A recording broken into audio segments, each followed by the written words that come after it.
Sox in the basement.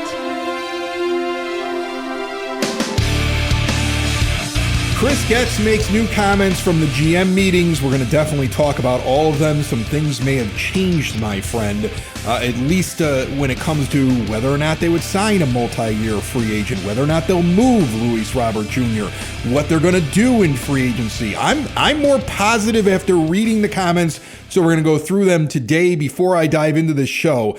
If you're watching the video on YouTube, I'm going to hold up this gift that I got today. I got one of these reusable Starbucks cups. Now, I'm a new coffee drinker. Last couple of years, I've started drinking coffee, and I've never been a Starbucks person. This is not an endorsement of Starbucks as a company, because I'll drink coffee from anywhere. But right near my place, at 103rd and Cicero, there is a Starbucks that is maybe one of the busiest Starbucks that I've ever seen. Their drive-thru had to be shut down because it was causing traffic problems, I believe. I believe that was the case. The parking lot is too small. People are fighting to get in there. It's an absolute mess. And I go in there because I'm a glutton for punishment. And because since I work for myself, I don't get a lot of social interaction with other people. So this is my time to just be around folks before I get into the studio. So I walk in there, and the thing that I do differently, Ed, is that I don't use the app. And I don't order in advance, and I'm not part of any of the Starbucks stuff. I just walk in and order the coffee. Do you get that? You just go in there. And, and you start spouting off stuff about what you want in a cup. Yeah, no. I walk up, and I don't even make a complicated order. I just walk up. I go, I'd like a venti cappuccino. I have to throw hot in there every once in a while. I don't know why you would have a cold cappuccino. It makes no sense to me. But iced cappuccino is a thing. Right, but it insults my Italian persuasion. I mean, like that's it doesn't make any sense. Just the fact I'm getting a venti, I feel bad because you really don't get big giant cappuccinos in Italy. But I need the extra caffeine, and so I go venti cappuccino. Okay, and since I don't use the app, I'm paying right there. And I swear, I'm such an old man at 48. That if it wasn't $6.01 to get this cappuccino, it was $6 even, I would pay in cash every day. I'd open up the money clip and I would drop $6 down. I would have exact change every time. That's what I'm turning into. But it's 601. I use the card, and since I don't use the app, they have to ask my name. So it's become a thing now where today I walk in and there's wall to wall people. There are so many people waiting for their orders. This place is super, super busy. And I gotta say there's 6 to 7 women working behind the counter. It normally ranges depending on how busy it is. 4 to 7 that are behind the counter. There's no men that work in this Starbucks. 4 to 7 women normally. You see behind her, there's 7 of them back there. It's crowded today. And I walk in and one behind the counter immediately goes, "Hey Chris, how you doing?" I don't see anybody else referred to by name in this Starbucks for the next 15 minutes. Okay? She gives me this cup for free. Because she knows my name, because everybody else uses the app, but I actually have to give my name every day so they know who I am. I get a free cup. I think you have to pay for these. I might be wrong. I don't know because I'm not a big Starbucks guy. Okay. She comes around the counter to explain to me how this works. Like I get a little discount every time I use it. She tells me that if I use the app, I would be getting free cappuccinos. And I kind of shrugged at her because I'm not an app guy, right? Yeah. And then I feel as though I skipped the line because nobody else leaves. And suddenly my venti cappuccino is being handed across the counter directly to me. They don't even say my name. And then as I turn, all 7 of them say, "Have a nice day, Chris," or some variation of that as I walk out. I'm the norm from Cheers of this Starbucks. You are the Starbucks norm over there. This is my Starbucks. I love them. They work really hard. Shout out to them. All right. They don't really need the business because they're super busy, but shout out to them. They don't know who I am. They don't know I do a Sox podcast. They just know me as the middle-aged guy who comes walking in and actually orders a coffee instead of using an app and smiles and says hello to them in the morning. And the result of that becomes that I am the norm from Cheers of this Starbucks for just going in and making an order like a human being instead of using an app, walking in with my head down, playing on my phone, grabbing my food and walking out. I would say the world would be a better place if there were more Chris Lanudis in the world. but the commenters would disagree with me No, wholeheartedly. man. Right. I read the comments. By the way, I saw several comments lately on the videos that I need to move the microphone. You don't want to see my face. Relax, okay? No. And then the only angry comments only angry comments I ever see, we normally get positive comments. The only angry ones are always Jerry apologist. It's always somebody who's like mad at me because I pick on Jerry Reinsdorf. And I don't understand the idea of defending a billionaire. Like I would never, yeah. Look, defending a billionaire owner in Jerry Reinsdorf, who's had more than 4 decades with this team and has done a poor job, it's all right there laid out for you in how he operates the Chicago White Sox. I mean, this is a guy who could be doing so much better. His team could be doing so much better, and he'd be a lot richer if he was better at being a baseball owner. Defending him is like some guy defending an Instagram model in the comments. She isn't going to sleep with you. And Jerry Reinsdorf isn't going to give you any of his money or be a better owner because you support him. So just stop. Just stop. Yeah. It's sad. We support the team, right? You support the organization because it is the organization. It's the history of it. It's everything. It's the totality of all things White Sox from our lifetimes, from before our lifetime, and hopefully for the future. And Jerry Reinsdorf is a piece of that history, and he's the current owner of it, but he doesn't necessarily need to be revered or defended. He's got plenty of people to defend him. If nothing else, he can line up stacks of money and light them on fire and throw them at us because he has enough to do it, and it's not going to really hurt his bottom line in any way, shape, or form. In fact, Jerry, I welcome you doing that because I'll just stomp the money out and spend it. Instantly, I just thought of a Chicago White Sox video game where you are the podcaster and you're going up against the PR machine that is the Chicago White Sox, and the final boss is an evil Jerry with a stogie. Okay, lighting dollar bill stacks on fire, throwing and throwing stacks of flaming cash at you to try to take you out. Here's an example. You have to find one pretzel wrapped brat in the whole thing to renew your life. That's it. Here's the example of something that I don't understand from a Jerry Reinsdorf owned team. And it comes from Chris Getz's comments from the GM meetings. And Kyle Williams of the Sun-Times had an awful lot of stuff on his Twitter or his X account, whatever you call it, about what Getz said to a scrum of media that was at the GM meetings. And one of the things he said, he was asked about payroll discussions with ownership. Now, remember we talked with Scott Merkin about this.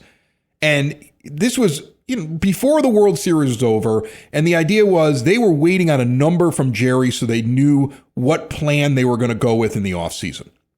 And then we heard Getz's comments, which sounded like no multi-year deals, and it didn't sound like there was any money to be had. The tune changed a little bit. We'll go through all the comments so you understand how everything has changed just a little bit in what Chris Getz, general manager of the White Sox, is saying right now. But this quote here from him about payroll discussions with ownership, which is Jerry Reinsdorf, quote, "It's still fluid. We're going to be able to add some free agents and identify players that we feel could help this club. We're going to be aggressive in the right places." Now, I'm excited about the idea that it sounds like they're actually going to do something. That excites me. But it's still fluid. This is the thing we always complain about. This was a thing that hurt any other general manager prior to Chris Getz. The idea you don't know what the dollar figure is. I would rather Jerry Reinsdorf just give a number, and you got to go beg later. But the fact that it's fluid, that makes it very hard for a general manager to make a plan. Why can't the owner, if he's such a great owner, why can't he sit down with his financial guys and say, okay, based upon our projections for next year, based upon the contracts we have, based upon the income sources we have, based upon all of these metrics that we're able to look at as a business, as a billion-dollar business, this is what we think we can spend on payroll. And he goes to Chris Getz and says, this is your payroll number. Those are the things that drive me nuts about him. It's not some crazed, I just hate the guy to hate the guy. That's bad business. How is Chris Getz, how is Kenny and Rick, for that matter, supposed to really go into an offseason and identify being aggressive in the right areas, to use Chris Getz's own words, if you're not entirely sure what that's going to mean? So if you go out and you sign a free agent early on here and you give that free agent, let's say you do get a multi-year deal, okay? And this is somebody that you've identified that you think can help this team grow. Your plan is to not necessarily compete next year, but definitely start to be a winning ball club in 2027 and take your chances with the division and getting into the playoffs. If that player exists this year and you give that player a multi-year deal and then Jerry says, that's it, you've spent everything, how can Chris Getz be aggressive in the right places if he's not entirely sure what one signing is going to mean for the next signing? You're right. It's not how businesses tend to work. I can't imagine that it would work out well if we take it away from the baseball field itself, okay, and let's take it to the ballpark, all right? If he is sitting there saying, it's fluid, okay, how much money I'm going to allow to be spent on food this year, okay? It's fluid how the contracts for beer and pop are going to work, right? How much that we're gonna make those deals, to the point where how do you set up the facilities for the year? How do you negotiate for the upcoming year and say, okay, this is what we're going to do with Coke, or this is what we're going to do with Modelo or whoever? You can't do it. You need solid budget numbers from ownership in any business to sit there and be able to say, this is what I know I can do, and this is how I'm going to do it. If you're a company that's going out to buy a bunch of computers and office furniture, and the owner goes, yeah, it's fluid. What does that mean exactly? Right, exactly. It's just handcuffing Chris Getz. It's handcuffing the guy. Listen, if you're going out and you're improving your home, getting exterior windows, doors, patio doors, storm doors, and you go over to Window and Door Superstore of Oak Forest, right? One of our proud sponsors, and you don't have a budget, things can get out of hand, right? But if you walk in there and say, this is what I've got, this is what I want to do, they're going to sit there and say, okay, these are your options for you. You're going to take you through all the different things and all the bells and whistles and the upgrades and things like that. But if you don't have any idea about what you're able to spend, this could become a problem. You are going to mess up everything. They're not going to let you do that, though.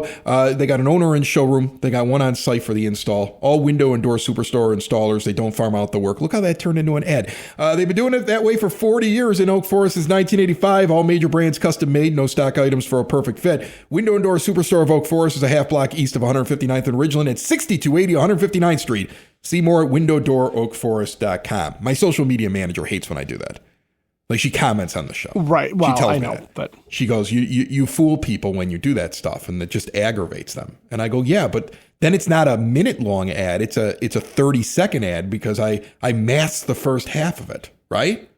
Exactly. It seems like content, which is fun, but it's really an ad, which is also fun. Okay, let's go through the rest of the comments. Let's go through the rest of the things that we learned when Chris Getz spoke to the media. First, he said Grant Taylor, likely going to pitch out of the bullpen, multi-inning relief role for next season. So on one hand, you see them extending him, but they're not making him into a starting pitcher. I really believe this guy should be a starting pitcher by the time 2027 rolls around. And if this is the floor, right, Ed? If the floor is multi-inning relief role to start the year, and halfway through the year, we see him get a couple of starts, that would be good. And that's what I'm hoping. I'm hoping this is look, I'm the general manager. We haven't even hit Christmas yet. He's going to get more innings at a time, and we're going to see what happens. I'm good with that. If the plan is we're turning him into a multi-inning relief pitcher long term, I'd have a problem with it. I believe it's the first thing. I think this is a path that will progress quicker than just, the whole year next year being a multi-inning relief guy. If it goes well in the first half, I think you see starts in the second half from Grant Taylor, or at least the idea that he's working towards it where he's in the running to be a starter in spring training 2027. Oh yeah, no, this is definitely them building him up at the major league level, and it's twofold. One, because he is talented enough that he deserves to be at the major league level, and two, you need to stretch him out, like you said. You need to give him opportunities to show that he can go more than 5 innings, right? You need to give him opportunities to show that he can build up the durability, especially because he's a guy that, he fires the ball so hard. So, you're trying not to get him into trouble in the minors, but also I'm guessing there's not a whole lot for him to learn in Birmingham or Charlotte as a starter other than just repetition, because the competition level seems to be below his stuff. So they'll probably use him the way they used Mike Vassell this year, I would think, right? He's going to get some opportunities to come in long relief. He's going to get some opportunities to follow some guys, be the first guy out of the pen. And then you're probably going to see him in some leverage situations. You're going to see him making some spot starts, things like that. And that actually makes me curious as to what they're going to do with Batman in that scenario and how they're going to use him too, because you generally don't need two guys that are in that role. And Taylor, it's developmental, which means that Vassell should be moving on to the next step, I would think. Chris Getz then, when asked, besides starting pitching, so it's assumed they're going and getting starting pitching. I think that's a safe assumption. We know they need at least one. What other needs are there that he's trying to address this offseason? And he listed corner outfield spots, bullpen, finding a left-handed bat to balance out the lineup. I'm going to take that quote put out by Kyle Williams of the Sun-Times and combine it with Bruce Levine the next day on on Thursday, giving a report from Vegas saying that not only have the White Sox had talks with numerous teams this week about Luis Robert Jr., but they have free agent interest in first base DH outfielder Ryan O'Hearn, a left-handed bat. A good left-handed bat. And I don't think a guy who's taken 1 year. So when you hear no. and I'll go back to something else that Kyle Williams put out from the Sun-Times, the idea that Getz said the organization is now open to multi-year contracts if they make sense. So remember, that wasn't the case a few days ago. I don't think that the blowback from the fan base changed things. But again, we just heard earlier in this show, it's fluid. So I don't know how this all comes about, but now there is the possibility of multi-year deals, which is the thing that we said you need to see them do right now. For like I was just on the CHGO show this week as a guest. Yeah. And it was because of what we've been talking about on this show. So I reiterated what I said. You can't go into that offseason right before you start competing and have to fill 6, 7, 8 spots and hope that all those free agents are available. They're all going to take your money, and you're going to be suddenly able to just spend the money and go out and jump from being a 4th or 5th place team to being a World Series contender. You have to build, and that's why you can't just sign 1-year deals. O'Hearn makes so much sense. I mean, Fuller came from there, right? So Ryan Fuller comes from there. And here's a guy who your hitting guru comes from there. And Ryan O'Hearn, as a left-handed hitter, I know he's only going to hit about 20 to 23 home runs if you look at his recent years. Like, that's what you would expect from him to go and do. Maybe a few more playing in Chicago. I mean, Baltimore's not the most friendly. He is affected by the ballpark because he had a lower production when he got traded to San Diego in the back half of this past season. But we're talking about a guy who OPS plus-wise over the last 3 years, 122, 119, 125, so well above average. Having an OPS of 801, 761, 803, home run totals of 22, 21, and 21. A batting average over the last couple of years that, like 1 year, 289, 264, then 281. So we've got a guy who can hit. We've got a guy who's selective. When you look at the fact that his walks to strikeouts, he struck out 109 times last year. That's the first time he'd ever done that in triple digits. He walked 60, 58 actually to be exact. And he had a rough time in San Diego. That's where that big disparity happens. He's not playing every day in San Diego because of the way that they're using him. I want to say they were doing a platoon thing with him and Gavin Sheets. Or something weird that was happening there. He did not play. It wasn't with Sheets because they're both lefty batters. That's true. But there was something going on. You're right about that. There's something going on there. Here's a guy who had a 2.5 B WAR. 2 of it came from his time with Baltimore, and the other half came from San Diego. So he didn't react well there. And now This is what we're talking about. The idea that they're going to bring in players that the brain trust in the front office knows, and they believe we can get this guy. We can get him at the price that we're able to pay, which is not as much as other teams. And we can get the best out of him. He makes so much sense if they're able to sign him. And I would think for his year 32 season, you're probably signing him to 2 to 3 years. You're probably signing him to a multi-year deal. I'd be shocked if you're signing him to 1. And if you do sign him, Ed, he's got to be the first baseman. I don't really want to see him in a corner outfield position, but put him at first base. Then what do you do then? You move Vargas over to third? Like, that's what would make the most amount of sense to me. Yeah, well, you've got Dr. Strangeglove, Lenine Sosa to deal with there. He gets dealt that. Ryan O'Hearn getting brought in with his home run total, which is about what Sosa ended up with, allows you to then move Sosa to pick up another piece. That's what I think happens. Yeah. Well, actually, his home run total is a little less. He had 14, 15, and 17, and then... oh, gosh, I'm looking at his double column. I'm the worst. Well, now I'm going to get something in the comments about that. I was looking at his doubles. Well, right. Yeah, you're looking at, right. So now we're doubles. So now, I mean, like, okay, so I'll react to that then. He still has an OPS that sits at 800 or better generally over the last 3 years. 2 of the last 3 years, he's at 800 or better. So he is getting a lot of extra base hits. He's not hitting the home runs. I do hate when you're not getting a ton of home runs from your corner infield positions. Yeah, that's probably the one knock on O'Hearn, and that's why he's not going to command a big salary from somewhere else. But here's the thing: you also have a shortstop right now that profiles, if he builds on what he did last year, that he is going to be a much bigger home run hitter than where you're at anywhere else on the diamond, really, but where you're normally at with a shortstop. The power is going to be an issue, I think, for the White Sox, no matter what, because you only really had him and Luis Robert Jr., and if those guys are both right, Colson Montgomery and Robert would be the two guys that could hit a lot of home runs. But what Ryan O'Hearn brings is stability in the middle of that lineup. Plus, obviously, he does well with Ryan Fuller, because if you look at his stats when he was a member of the Royals before he went to Baltimore, he wasn't as good, and he clearly wasn't as good last year with San Diego. But within that system, where you've got hitting coaches now with the White Sox, O'Hearn is a guy that you can plug into that middle of the lineup, and he's protection for Montgomery. He's protection for your catchers. He's protection for all of these young players, because he's not a guy you got a game plan around, but he's a guy that the pitchers at least have to respect, and he's a guy that can do some damage. I would expect if he comes here, he has a little bit more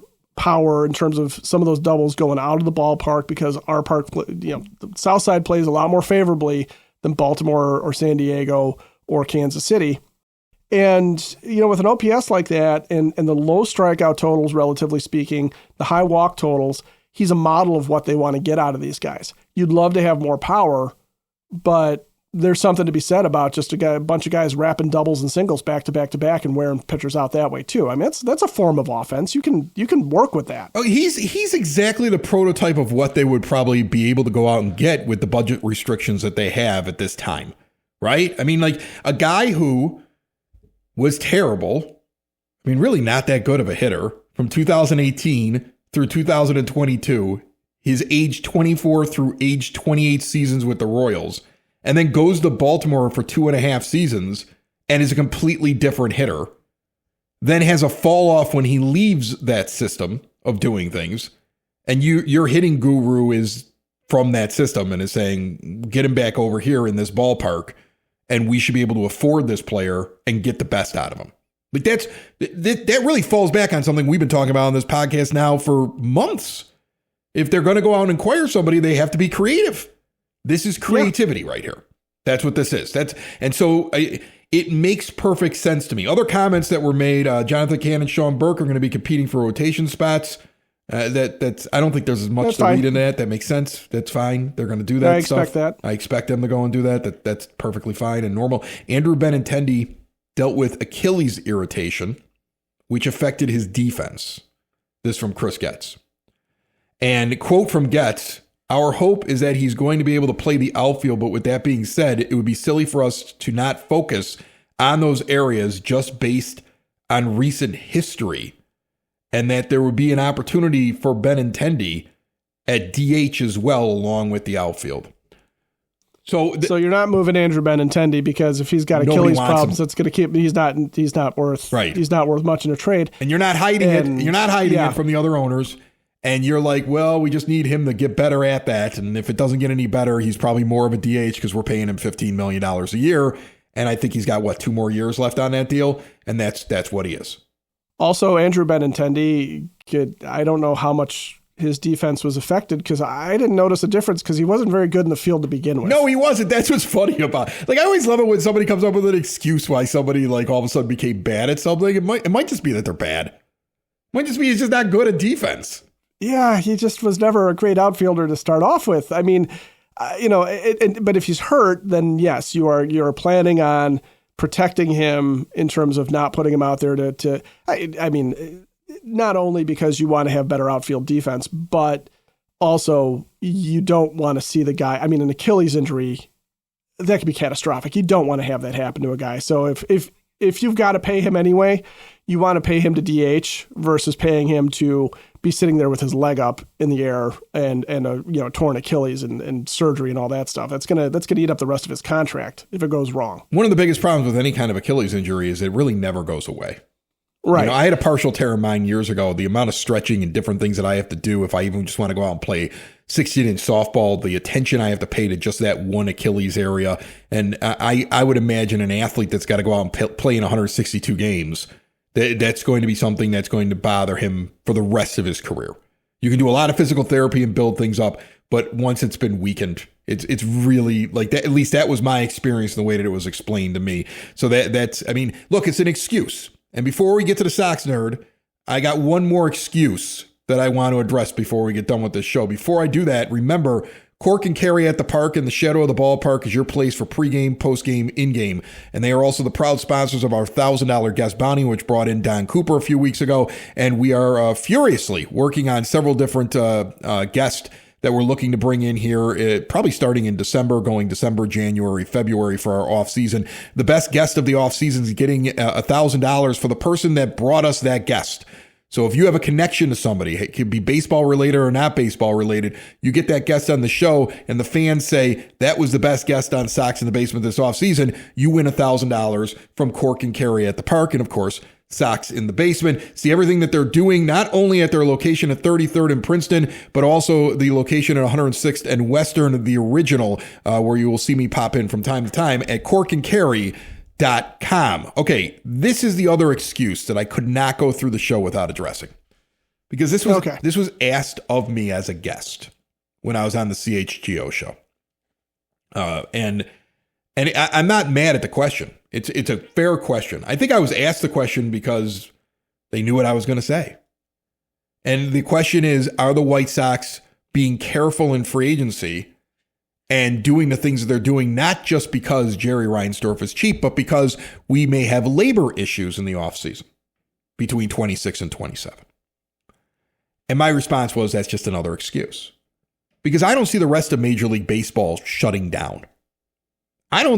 You may see some teams that are careful on certain deals, but they're not going to have no off season this year. All the Scott Boras clients are going to get signed. All these free agents are going to find new homes. Even though there's labor agreements to be worked out, it's not like the Dodgers or the Yankees or the Astros or anybody else is going to sit there and say, you know what, we're just going to shut down for the next 12 months and not make decisions that are in the best interest of our team because, labor talks. Baseball wouldn't work that way. The vast majority of teams are not going to use that as an excuse. So I just don't give excuses to how the team is run. That said, Ed, and I'll give you the last word before the Sox nerd. That said, Chris Getz's comments that they would sign multi-year deals and some of the things that have come out in the GM meetings that we talked about on this episode give me more hope that it's not going to be as bad as I felt it was going to be a week or so ago when we were talking about what the team would do in the offseason with Jerry Reinsdorf's budget. I'm going to take the opposite tact on that, and I'm going to say, yes, it is hopeful. I'm not opposing you on that one. But potential labor disputes in the next year offseason, the 26 to 27 offseason, is a reason why Jerry Reinsdorf would want to spend his money now under the known CBA and not risk having something even more anti-owner come out next year. Okay. Something that makes it, a more of a financial issue for him, more of a financial risk for him to sign free agents than it does under the current CBA, because contracts that are already in are grandfathered. They're not going to be subject to anything new. That's not generally how contract negotiations work. So that's not an excuse. And if anybody's looking at that and thinking that's an excuse, that might be the reason why Jerry might be sitting there going, you know what, I'm thinking about it. Next year is going to be a disaster. And I don't trust the Players Association not to come up with something that's going to cost me more money. So yeah, maybe I will give Getz an opportunity to sign some guys to relatively friendly deals that are going to survive the next CBA. And again, a lot of this is just get Jerry across the finish line and get the Reinsdorf family across the finish line for White Sox ownership and maximizing their investment in the team after 40 plus years, so that when he makes his exit, whether it's standing or laying down, when Jerry makes his exit, the most money comes back to the family, because that's his goal right now. It has to be his goal right now. And winning along the way would be nice. So, maybe the winning portion of it comes into play. But I think if you're going to look at the potential labor disputes, that's a reason for Jerry to sit there and say, this is the devil I know. I don't want to wait for the devil I don't.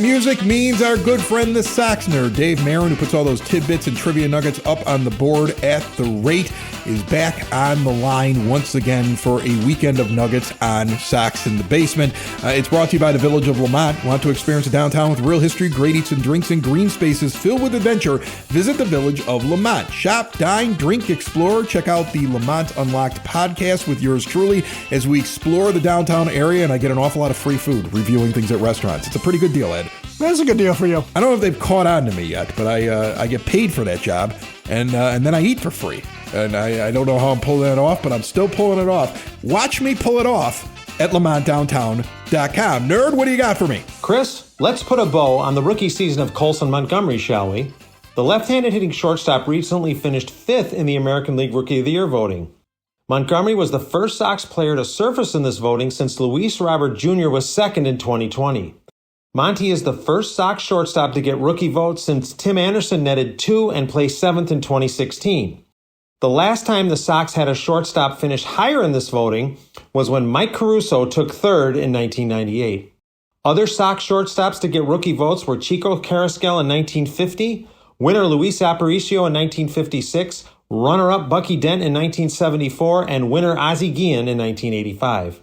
Montgomery finished with 21 home runs in 71 games, which averages out to 49 bombs over 162 games. 49, by the way, is the club record set by Albert Bell in 1998. Montgomery wound up 2nd on the Sox in homers behind Lenyn Sosa's 22.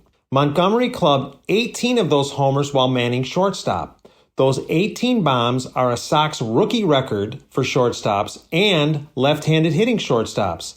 I love the way he just obliterated both those marks, too. Anderson previously held the Sox rookie shortstop homer record with 9 in 2016, while Caruso previously held the Sox record for left-handed hitting shortstops with 5 in 1998. And I found this one to be a bit crazy. The only rookie left-handed hitting shortstop who hit more than the 18 home runs Montgomery had in 2025 was Corey Seager, who clubbed 22 homers while playing the position in his Rookie of the Year campaign of 2016 for the Dodgers. And one more on Montgomery. It's just crazy to think that he did this in just 71 games, mostly in the second half. Those 21 homers in the second half were the most by a Sox rookie and tied Jim Thome's 2006 club mark for lefties. In my job on the scoreboard, I have a feature each game called Sox Notes. It's one of the best parts of my job. These are up to 4 screens of info on almost anything. Roster moves, injuries, connections between the Sox and their opponent, maybe a reach or 3 on that night's theme, and minor league news. Minor league news is something that I've been displaying since I started in 1984. The idea is to highlight those Sox farmhands who are thriving. Of course I wanted to highlight Montgomery because he was a first-rounder with name recognition. It didn't happen much because he wasn't doing much of anything in the minors as late as last season. I would look at his performance pretty much every day in hopes of putting up anything on the board, and it rarely happened.